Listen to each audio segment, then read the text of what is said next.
Hello, and welcome back to another video. I'm sorry I'm standing, all weird, but I made this earlier and I have to redo it because I didn't like how it came out. I tried making it like a bunch of times. This is like my 8th try. My mind is all over the place today. I'm just not, yeah. My mind is all over the place. I'm kind of tired. I'm very tired. I was up for like 2 days just hanging out with my friends. But God, I tried so many times already. I'm like, this is gonna be the one. This is gonna be the one. So first off, before I get into everything, first off, thank you guys for listening. Thank you for commenting. Thank you for liking. Thank you for subscribing. I really appreciate it. Like I didn't expect a lot of this. Like just seeing that my story and stuff is relating to other people is like, wow. Like it's just great.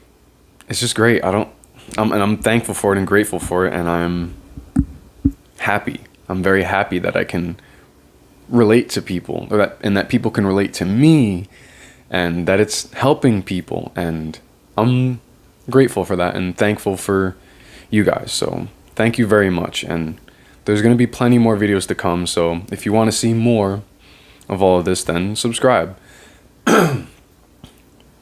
My throat today is just not good. Oh my God. So getting into it. So all this is going to be from my perspective and things that have helped me from what I've personally gone through. These are the things that have helped me healing. When you've found out the truth about the truth, when you find out when you find everything out and you're like, this is something I can't do anymore, this is something I will not do, a lot happens. So your whole world falls apart because this was that belief was your foundation.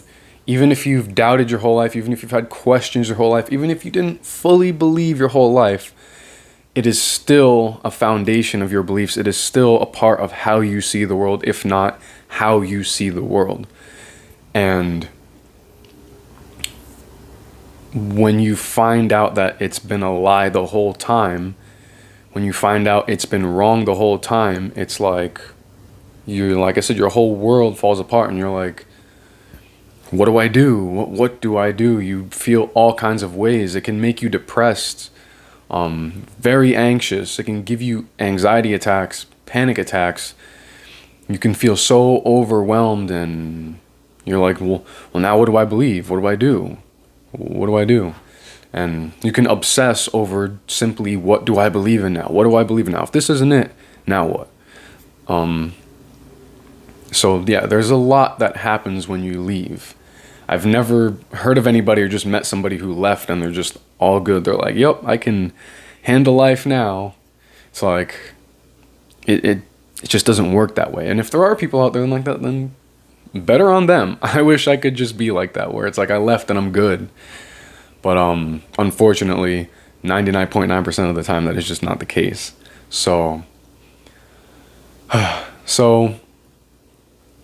yeah, so getting right into it, healing. How have I personally been healing? So what has helped me, there's been many things that have helped me, and I'll go over the major ones in this, and I'll go into a little bit of detail. I'll have separate videos for certain ones, but yeah, so when you leave, like I said, you can feel all kinds of different ways. And one of the biggest ones I find with myself and many other ex-Jehovah's Witnesses is, what do I believe in now? What do I do? Sorry. What do I do now? What do I believe in? And you might still believe in God, which there's nothing wrong with that. If you still believe in God, fine. But you might still believe in God. You might still believe in angels and demons. You might still believe in Jesus. You might still believe in Satan, but you don't hold to the Jehovah's Witness belief. You don't hold to their interpretation, their culty way of living. You might, you found out that's a lie. You don't want to be a part of that anymore, but you still have other beliefs, and you're like, well, now what do I do with this? And, you'll sort that out in due time. But for now, I think one of the first things you should do is you have to calm down.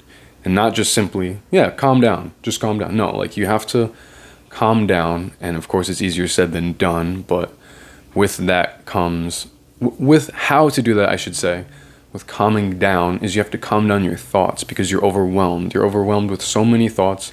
You're thinking about your life. You're thinking about what you have to believe in. You're thinking so many things. Have to do is calm those thoughts. How do you calm your mind? Meditation. And I think meditation is so important. It is so, so important. And I know it might turn off a lot of people because of what we've been taught about meditation.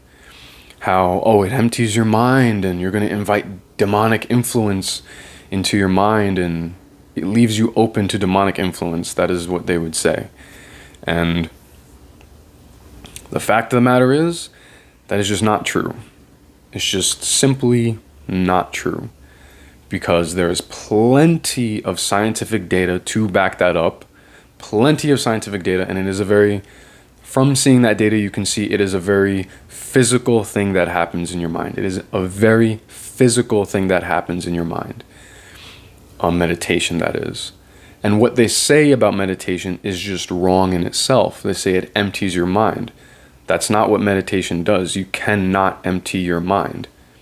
The only way to empty your mind and be free of thoughts is to die.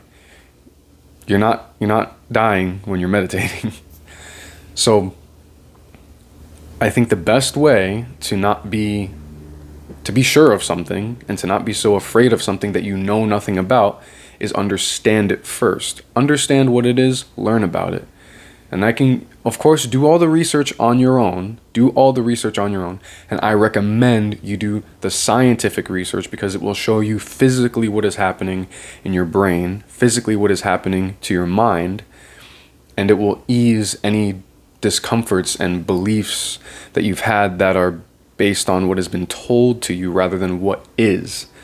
So, first off, like I said, meditation is so valuable, so helpful, because it calms you down.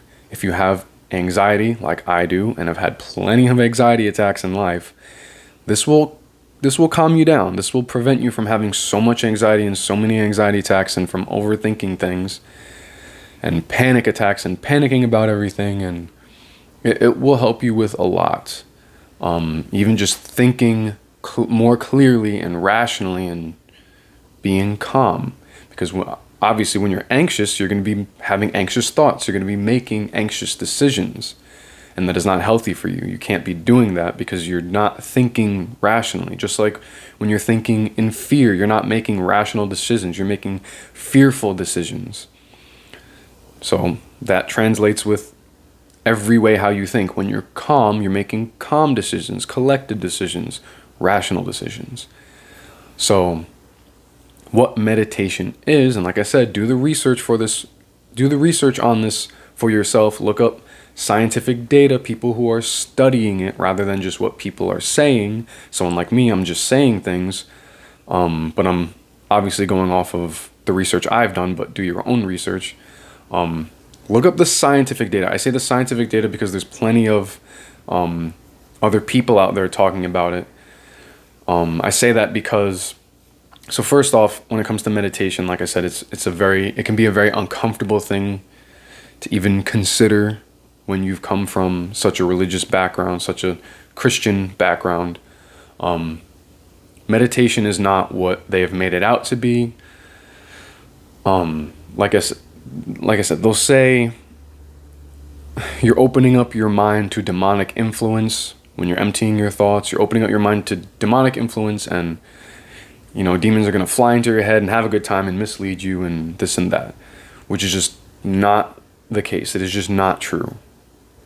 And when you look at the scientific data behind it, there are brain scans. You can physically see what is happening in the brain when you are meditating. It will ease your fears and discomforts. So I recommend you really look into that and look that up. Do the research for yourself. So anyways, let me just explain what meditation is, because we're like 10 minutes in now. Let me just explain what meditation is. And I'm going to go into this in separate videos and other things and whatnot, separate videos that I'm going to talk about here. So what meditation is you're not clearing your mind. You cannot clear your mind of all thought unless you die.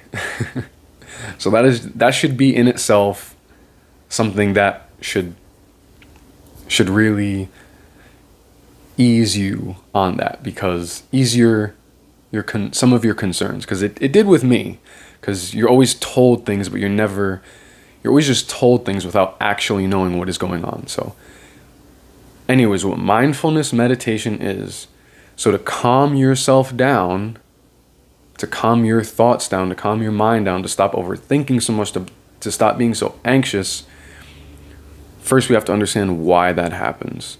Why are you attaching to all these thoughts? Because when you think, when you think in general, your mind, you have a thought. And when you attach to that thought, it will lead somewhere, and that will then branch off to another thought. And it will branch off to another thought, and that process goes on. You're holding on to thoughts and you're thinking about those thoughts. So when you get anxious, when things are overwhelming in life, when you're stressed, that will just go crazy. That will happen times 10. You'll have tons of thoughts and you'll be attaching to all these thoughts, and now a bunch of emotions are coming to these thoughts, and now you're stressing about so many things, and it can be overwhelming, give you anxiety. So what mindfulness meditation does is, you, instead of holding on to a thought, you're letting go of that thought. So that thought is, pops into your head, and how this works is you don't hold on to the thought. You let the thought go. Let the thought run its course, but don't attach to it. Don't start thinking about the thought. Just let it happen. It's very hard to describe. This is why it's something you have to do, but this is what happens. So you have that thought.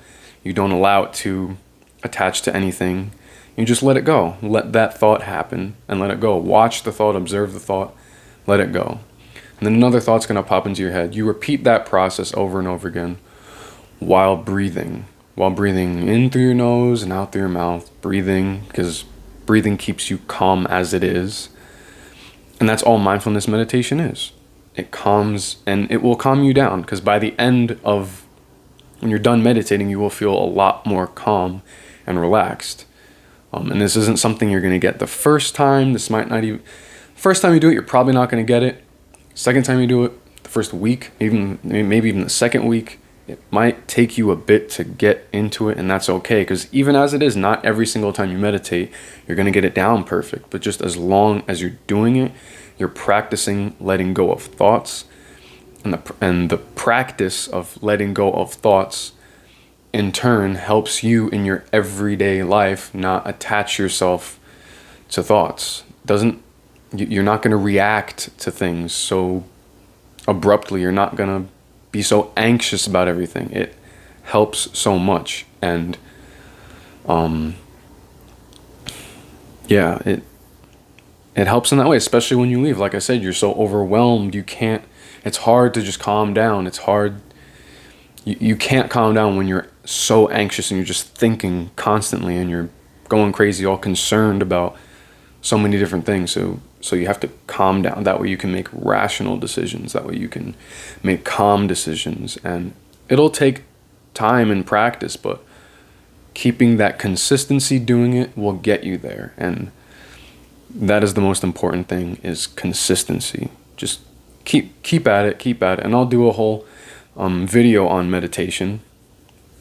But yeah, meditation has helped me a lot, because it's caused me to be less anxious and less concerned, and being able to let go, and that is so important.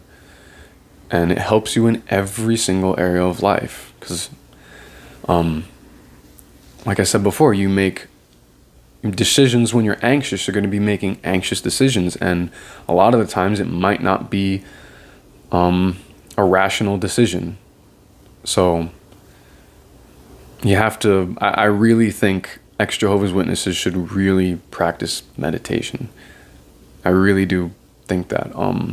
Of course, there's many ways in life to deal with a lot of things, but I think because we've been taught, we've been taught out of fear. A lot of things we do is because we're fearful, we're scared, and when you're scared, it controls you. It controls you. You can't just let go of fear when you're a Jehovah's Witness.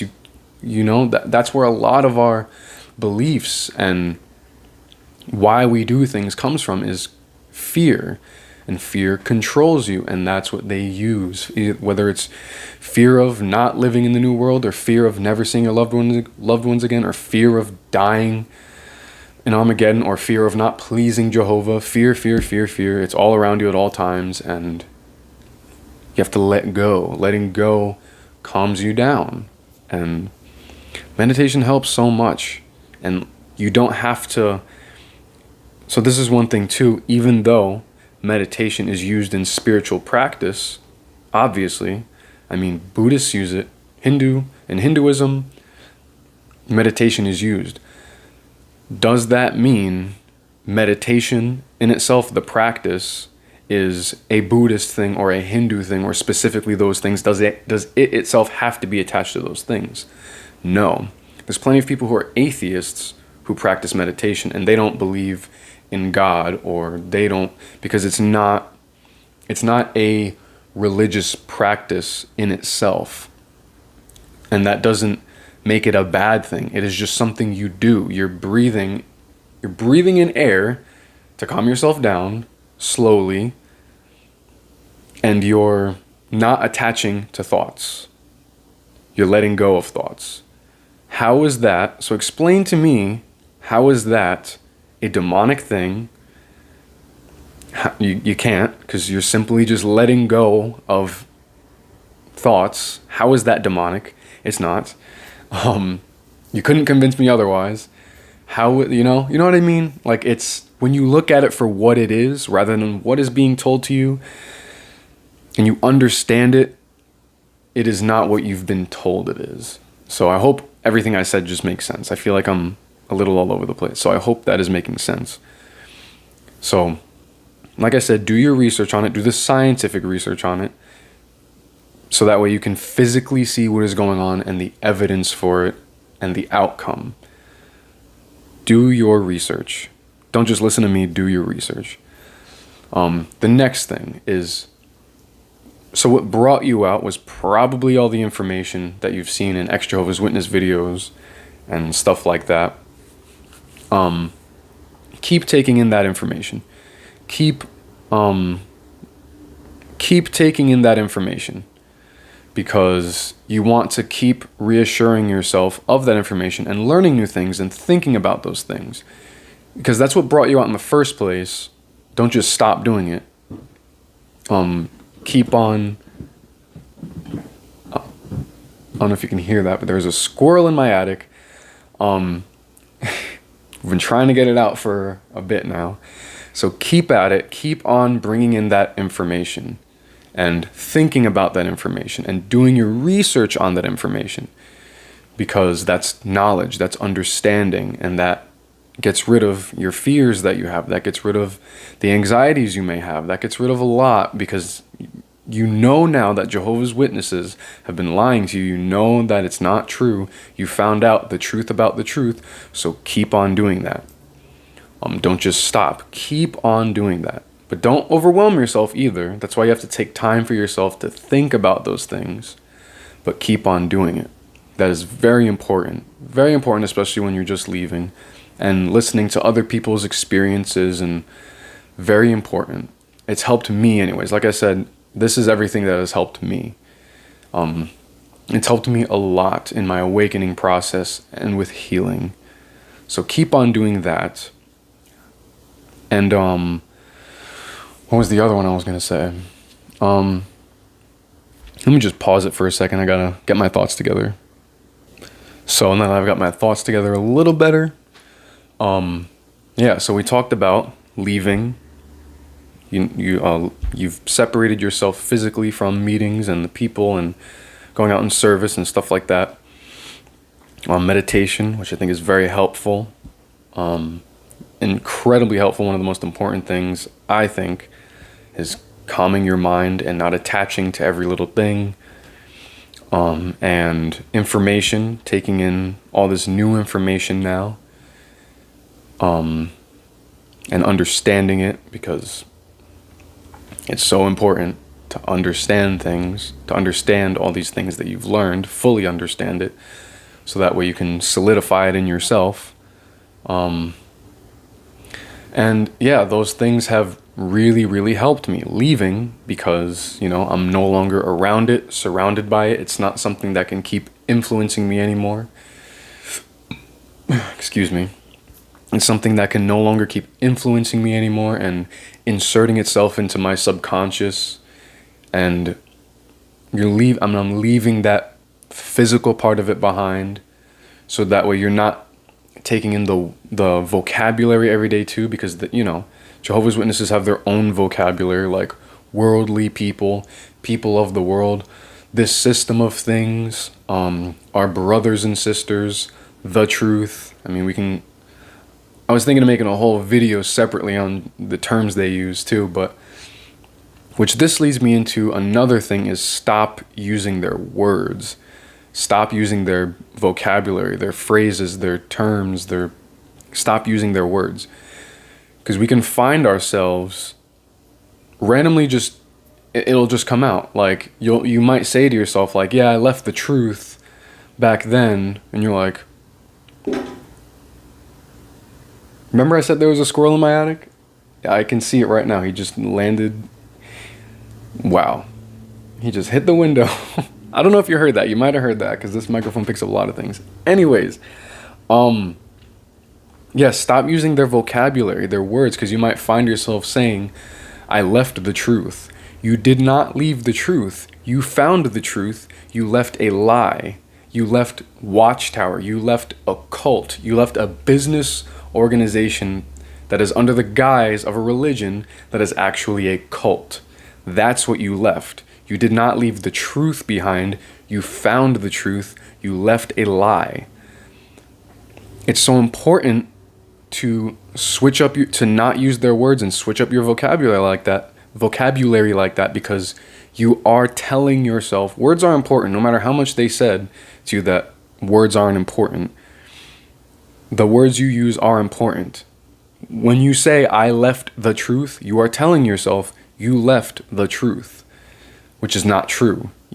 Like I said, you found out the real truth about the truth. That's why a lot of ex-Jehovah's Witnesses say the truth about the truth. That's why when they say the truth, it's always in parentheses like that.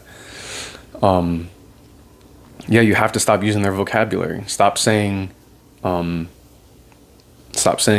brothers and sisters. Leave their vocabulary behind.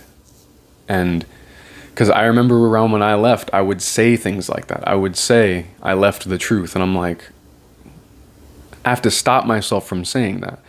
And you'll say the brothers and sisters, and you'll use eliminate it from your vocabulary, because that will keep you detached. That will keep you attached. We're trying to detach ourselves from where we came from, a toxic place that lied to us. A cult, a business organization under the disguise of a religion that is actually a cult. That's what we're leaving behind. Something that is so horrible and disgusting. You want to detach yourself from that. So stop using their words. Some people do things like, one of my favorite ex-Jehovah's Witnesses is Cameron Fader. He uses those words to empower himself. So he'll do things like, he'll call his subscribers, the people who listen to him, he'll say, hello, brothers and sisters. He uses it to empower. And he calls, because we're all, as humans, we are all brothers and sisters, but it's if it's something you think you can do, then sure, try it. But I recommend not doing it. I recommend you cut it off from your vocabulary altogether, because some people, including myself, I don't have it in me to do that, to call people brothers and sisters without automatically in my mind relating it to Jehovah's Witnesses. And I would recommend you do that first before you think of empowering words. But then again, I'm not a psychologist. I'm not a, you know, I'm just a guy. I'm doing, like I said, what helps me, what has helped me. And for me, I choose detach. Get away from it. It's disgusting. I don't want any part of that.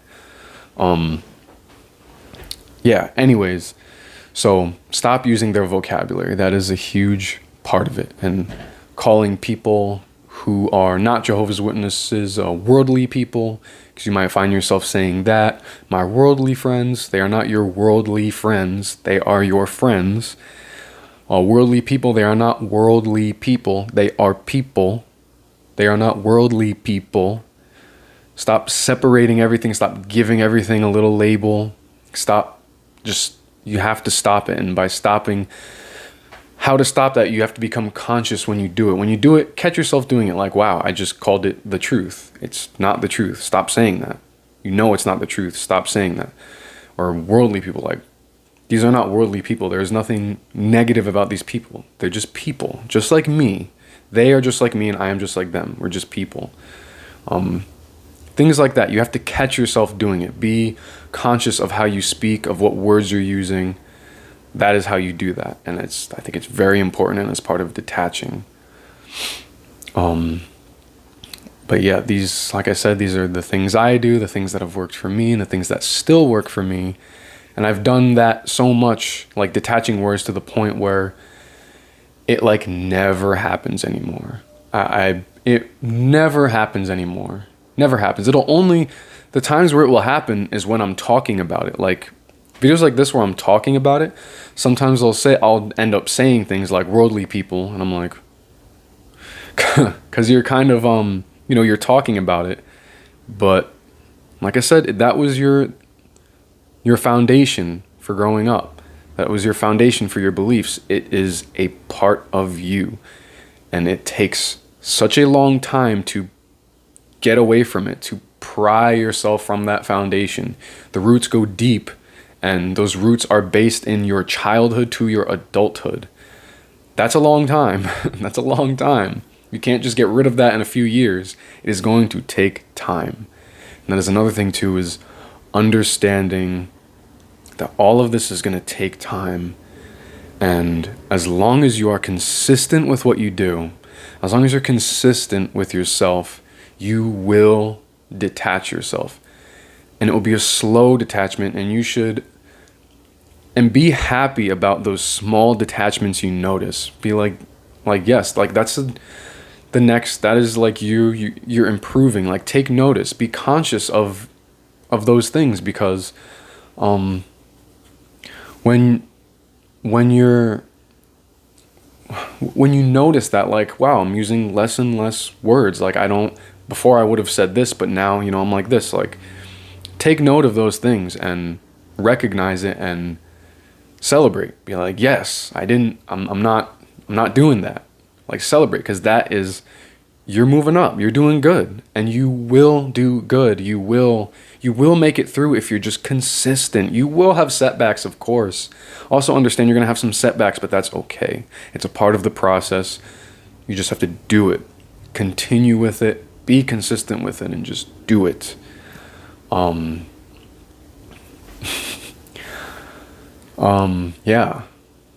And I think that's really all I have to say. There is another thing. I think I want to make this a whole separate video. We're like 29. We just reached 29 minutes in. Another way in which I've healed, but it's so not normal that I feel like it deserves its own video. I don't know if I should get into it, because it's a lot. Well, yeah, I'll get into it. I'll go into separate videos anyways on a lot of these things, so might as well. So one thing I've done to heal, and it's been one of the most helpful, if not the most helpful, and this is something I do not recommend. I'm saying it right now, I do not recommend it. Well, for many reasons, which we'll get into in a second. But I'll briefly explain why it's helped me. So when I first heard about it, I was like no, there's just no way. So what it is psychedelics. And that might already turn people off and be like, well, now I can not trust a thing you've said this whole time. Why should I listen to anything you've said this whole time? Because you're a druggie. You're some weird drug addict. No. Because I know that's the reputation that some of these things have. Maybe not so much nowadays because things are changing. We're finding out more information, which is great on psychedelics. So the thing about psychedelics is, so when I first heard about it, I heard that magic mushrooms can heal depression and anxiety and even help with things like ADHD and PTSD, all these different things. And I'm like, what? Are you really trying to sit here and tell me that this stupid drug? Because I've never been into drugs like that. I've never been into, other than with weed when I was in high school and a little bit after high school. I still do it every now and then. I'm not like a wild pothead like I used to be, but I've never like been that kind of guy. I've never been a trippy hippie or whatever until I learned about magic mushrooms and what they do. And I'm like, there's no way. There's just like, I didn't believe it at first. This was back in 2018 when I first started hearing about it. I'm like, I don't know about all that. But when I looked into it more, it's like people are healing their PTSD. People are healing depression, their anxiety. Their lives are getting better from using these things. And it's like, wow, like I never knew that. I've always ever heard of people having crazy experiences on these things and people killing themselves or jumping off of buildings or people running naked in the streets and people having horrible bad trips and all these bad experiences. And just on top of that, that it's not even good for you. And you can overdose. All these things, which those are all half true. First off, you can't overdose on it. There's been no overdoses on magic mushrooms. There's been no overdoses on LSD. Do the research for yourself. Don't just take my word for it. Do the research for yourself. Because people have accidentally taken massive amounts of LSD, like inhuman amounts of LSD, and lived. Nobody has died from overdosing. So you don't overdose. Magic mushrooms, you'll throw up before you even have a chance to overdose. And even still, the overdose amount is like unbelievably high. It's like you would have to eat like giant handfuls of mushrooms, as it is who even eats regular mushrooms like that. You know what I mean? So it's like you would have to really try to kill yourself, as it is. So anyways, I'm here. That was my perception, is that these things are just bad and crazy drug addicts use these, and weird hippies. They're the people that use this. But then from seeing the data, from seeing how it has helped people, and seeing that there's so much research going into it now, and I'm like, like I had no idea about that. And I looked into it more and more and more, and it was something I started to consider. I'm like, I think that is something for me. I think that is something I can really, like there's something to this, and I think that'll help me. And, I do not recommend this. Like I said, I think everything you do, especially something like that, you have to really, really do the research on it and really, and plus it's illegal. I can't recommend you to do anything illegal. It is illegal here in North America. Well, in New York anyways. It's being decriminalized in a lot of different places, but it's illegal here. And I cannot recommend you do that, so I won't. However, I can't tell you what to do. You're going to do what you want to do, so I will say, do all the research you can on these things. Do all the research you can. And before you do anything that is... Before you do that. So, anyways, what was I going to say? So, I was finding out all this information and finding out I've been told a bunch of lies about psychedelic use, that you're going to burn a hole through your brain. Like, no, you're not going to burn a hole in your brain. That would kill you. You're not going to think you're a box of orange juice for the rest of your life. All these crazy things are just not true. You can have bad trips, though. That is 100% true. You can have really bad times. But why a lot of people have those bad times is because it's people who have no idea what they're doing. They're taking massive amounts of this drug, and it's this overwhelming brand new experience to your brain and to your mind, and you're just freaking out. You don't know what to do. So that's why a lot of those happen. There's more to it than what you're told, and what you've been told is like 99% lies. And realizing this and coming to find this out, I'm like, okay. So I did a lot more research on it and finding out how it works physically in your brain. You know, what is causing you to feel this way? What are the things that cause you to hallucinate? What is it about this that is helping with depression and PTSD? You know, what causes the experience? What is happening in your brain that is causing the experience? Like I said, doing research like that helps you understand. And when you understand, that lets go of fear. That helps you let go of fear and anything that's been told to you that you just don't know about. You're just going off of what's been told to you. So you're learning. And, you know, knowledge is power, and it's true. The more you learn about something, the more you know about it. It's self-explanatory. So, so yeah. So it was something I really took into consideration, and I was like, you know, I'm gonna do this because plus I was at the point where I'm like, I will do anything to heal myself. If it has potential to heal me, I am gonna do it. So I weighed the risks versus reward. I weighed that out in myself and really thought about it for a while and really did a lot of research and came to that conclusion. So what that led to was one day I managed to get a hold of him through people and made sure it was, you know, legitimate and all that stuff. I tried a small dose, a gram, and wow, was that a life-changing experience. That was the first time I had ever loved myself. I felt self-love for the first time in my life. I want to say, how old was I in 2018? 21 years old. Yeah, I was like 20 years old. I think I turned 20. No, I was 21, I think. 24 now. I don't remember. I was either 20 or 21. And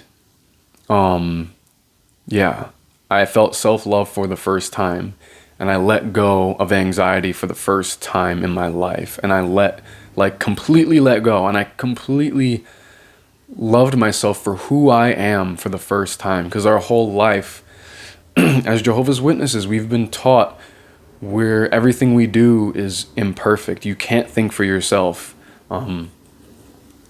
How they've indoctrinated you, all of that goes deep into your subconscious of being worthless. I mean, how many of us ex-Jehovah's Witnesses have felt like we're not good enough or worthless or like we can't do anything or anything along those lines? How many of us have felt that way? And that experience took all of that and burned it. It was like now you know through experience that none of that is true.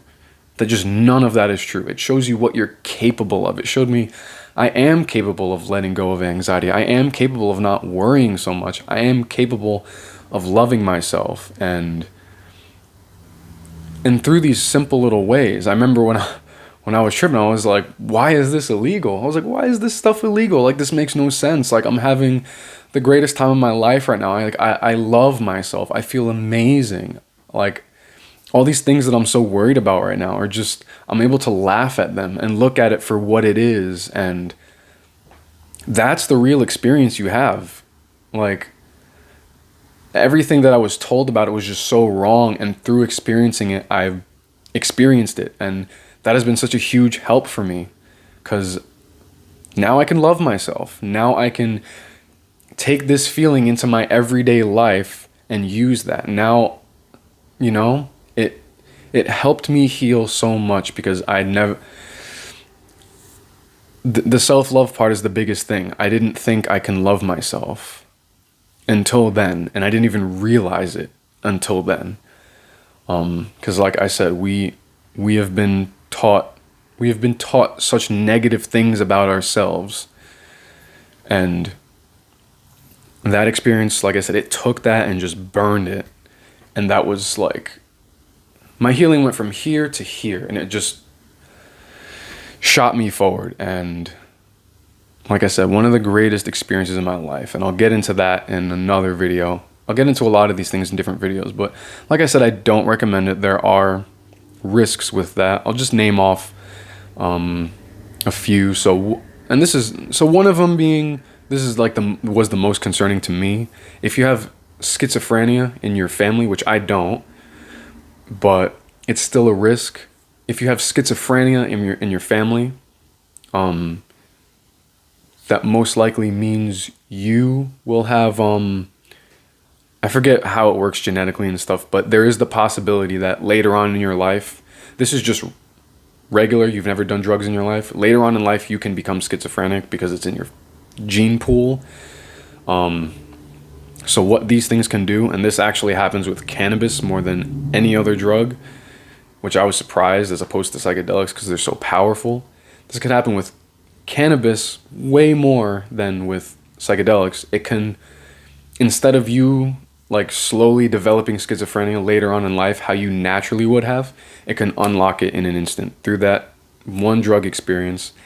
Like, you can come out of it schizophrenic because, and this isn't something the drug will cause you to have. Like, it won't make you a schizophrenic, it won't any of that, but it's like if you already have it in you to become schizophrenic later on in life, it's as if it just unlocks it now. And that is something to consider. Look at your family history, and come to a sound conclusion that it's something you can handle. And, or if it's something I would never, if that was in my family history, I probably would have never done it. But, and also things like it can bring up repressed memories. It can bring up repressed past experiences, things that you have been repressing and don't want to experience. It can put that to the forefront and make you face that head on. And even though that's one of the most healing parts about psychedelic use, if that's something you're not ready for, don't do it. If that's something you're not ready for, do not do it, because that can cause you to freak out. That can cause a lot of things. I mean, imagine your whole life you've been repressing memories and stuff like that, unbeknownst to you, and all of a sudden it's brought up right in your face, and now you're like, oh, what do I do? You will probably freak out, and that can cause trauma. So there are concerns with these things. They're not all fun and rainbows and amazing healing experiences. It can be, but if you're not careful and don't prepare, it can be bad. So there are things you have to look out for. But like I said, I don't recommend it for obvious reasons. But if you are going to do it because you are your own person, you will do what you want to do your research, do hardcore research, like really research it until you're comfortable with the knowledge and understanding you have. And what was I going to say?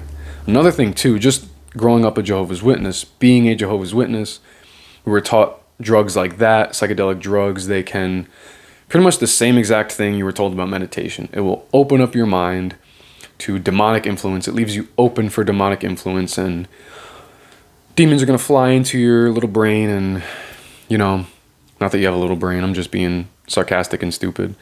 But demons are going to fly into your brain and, have a fun time and demonically influence you. And again, that is just not true.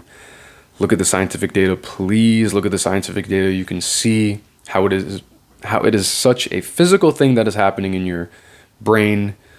It is a chemical reaction in your brain, and you can see it for yourself. Just look up the scientific data, please, rather than just believing things that have been told to you. Because when you learn about things and understand them, you learn about things for what they are. There's a bug flying around, probably just saw it. When you learn about things for what they truly are and understand it for what it is, you'll know it's not true. So, like I said, please do the research for yourself. And, because like I said, as Jehovah's Witnesses, we were taught same exact thing when it comes to that as meditation. It'll open your mind up to demonic influence, which is just not true. And do the evidence, do the research for yourself, because the evidence is clear. The data is so clear on it, on what is physically going on in your brain. And yeah, just research everything. And with the other things I mentioned before, aside from the psychedelic thing, consistency with everything, because your mental health should be the most important thing to you. There is nothing in life that should come before your mental health. And take your mental health seriously. Please do, because if you don't, you're going to pay for it. You're going to pay for it. And yeah, your mental health is the most important thing. And yeah, I think that's best way to end this right here. And just, like I said, remember to stay consistent. You will move on. You will move forward. You will be better than what you are if you stay consistent with what you do. You'll be so much better, and you'll look back.